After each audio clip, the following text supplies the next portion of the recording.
इस खत्ते में बहुत कुछ हो रहा है और बहुत कुछ होने जा रहा है।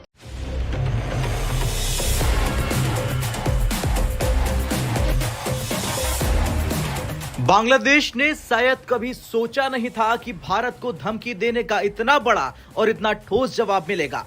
बांग्लादेश के कुछ कट्टरपंथी नेताओं ने यह मान लिया था कि अगर वे भारत को युद्ध की धमकी देंगे, सेवन सिस्टर राज्यों को अलग थलग करने की बात करेंगे और चिकन नेक कॉरिडोर को बंद करने की गिदड़ भभकी देंगे, तो भारत शांति के नाम पर चुप बैठा रहेगा। लेकिन वो भूल गए, ये नया भारत है जो ताकतवर होता है वो शब्दों से नहीं, तैयारियों और एक्शन से जवाब देता है। और अब वही हो रहा है। भारत ने 17 माउंटेन स्ट्राइक कॉर्प्स को बांग्लादेश सीमा पर भेज दिया, जिसके बाद बांग्लादेश की सेना में घबराहट है, नेताओं के चेहरे से मुस्कान गायब है और ढाका में चिंता की लकीरें साफ दिख रही। रशियन एम्बेसडर बांग्लादेश में है, उन्होंने कहा कि 1971 के अंदर बांग्लादेश ने इंडिपेंडेंस हासिल की because of Indian help as well, और रशिया ने भी सपोर्ट की थी। 1971 when Bangladesh has gained the independence, mostly because of Indian help as well, and Russia also supported.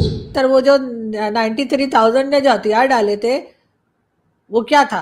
चाहते हैं कि मोदी साहब अपनी आर्मी बांग्लादेश में उतारे, ये कुछ बड़ा ही चाह रहे हैं इंडिया से, क्योंकि इंडिया तो काफी टाइम से इनको इग्नोर कर रहा है।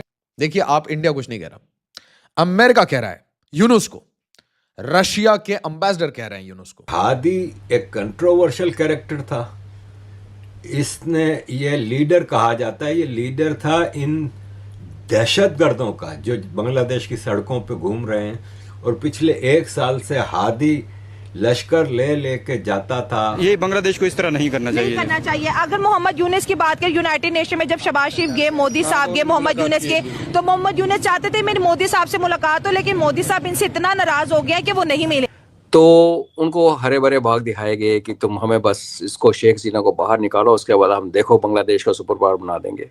वो बनी नहीं। भाई वॉशिंगटन, जो करना है वो कर लो, अब जो करना है वो कर लो, तू इसे लाया था, हम इसे ठोकेंगे। अगर भारत आ जाएगा या कोई और आ जाएगा उनकी मदद के लिए, तो सर फिर यही होगा। और यही गलती सर हम इस वक्त बलूचिस्तान में दोहरा रहे हैं, और ये हाल जो कर रहे हैं ना हम सर, ये बांग्लादेश से कम नहीं होगा। मैं आपको आज बता रही हूँ, आज डेट लिख लीजिए, वीडियो रख लीजिए संभाल के।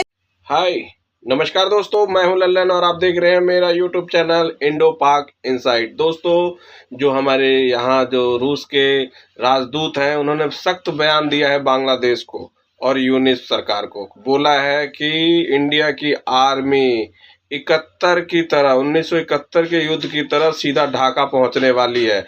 तुम सुधर जाओ और जल्दी से अपने रिश्ते इंडिया के साथ सही कर लो, नहीं तो पछताना ना पड़े। हमने भी मदद की थी तुम्हारी, इस बार कोई मदद नहीं करेगा।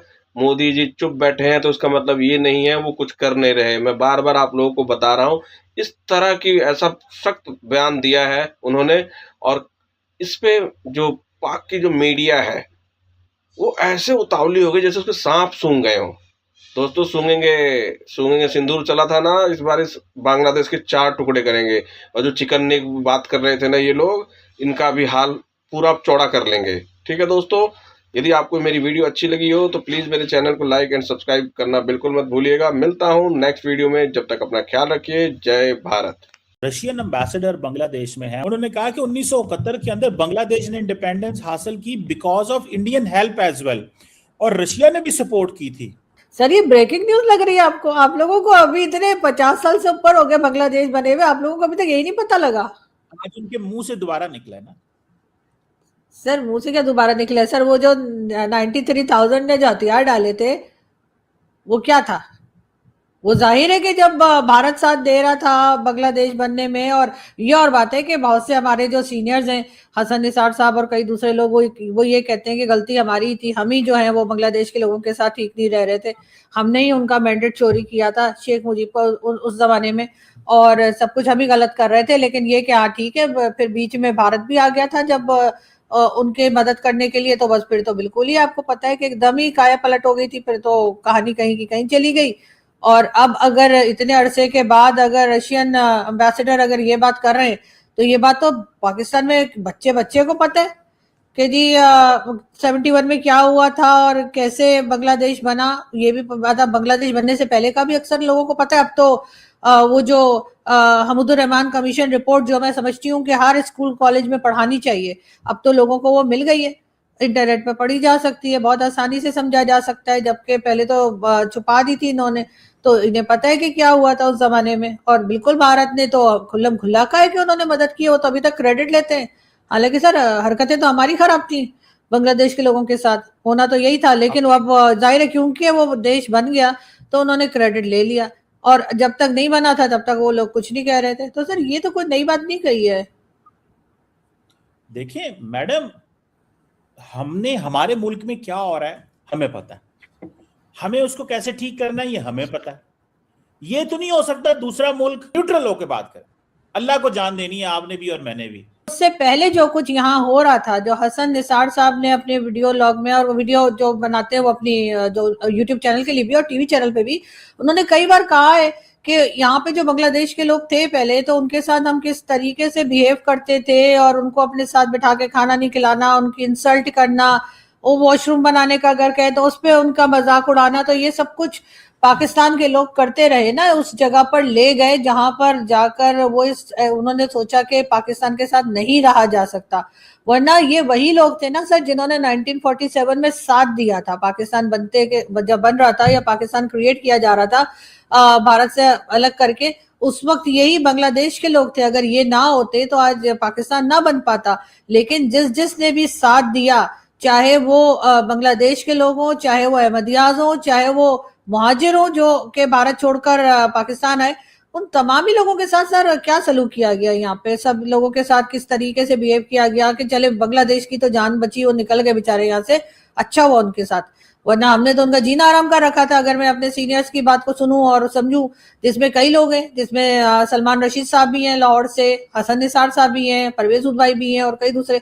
तो सर अगर आपके अंदर ही कमजोरी होगी, आप अपने लोगों को तंग करेंगे और वो उसके बाद वो हटना चाहेंगे, और अगर बीच में अगर भारत आ जाएगा या कोई और आ जाएगा उनकी मदद के लिए, तो सर फिर यही होगा। और यही गलती सर हम इस वक्त बलूचिस्तान में दोहरा रहे हैं, और ये हाल जो कर रहे हैं ना हम सर, ये बांग्लादेश से कम नहीं होगा। मैं आपको आज बता रही हूँ, आज डेट लिख लीजिए, वीडियो रख लीजिए संभाल के, और अगर ये जो हमारी पॉलिसीज चल रही हैं अगर हमने ना बदली और हमने वही हरकतें जारी रखी जो हमने 71 में रखी थी, तो सर बलूचिस्तान भी हमारे हाथ से जाएगा। फिर वहां के लिए भी फिर आप क्या करेंगे, भारत को इल्जाम देंगे, अपने आप को भी कभी इल्जाम दे दिया करें ताकि पता तो लगे कि यहाँ से जो गलती हो रही है। हादी एक कंट्रोवर्शियल कैरेक्टर था, इसने ये लीडर कहा जाता है, ये लीडर था इन दहशतगर्दों का जो बांग्लादेश की सड़कों पे घूम रहे हैं, और पिछले 1 साल से हादी लश्कर ले के जाता था और आगे लगाता था, और ये ह्यूमन राइट्स के ठेकेदार उसके मरने पे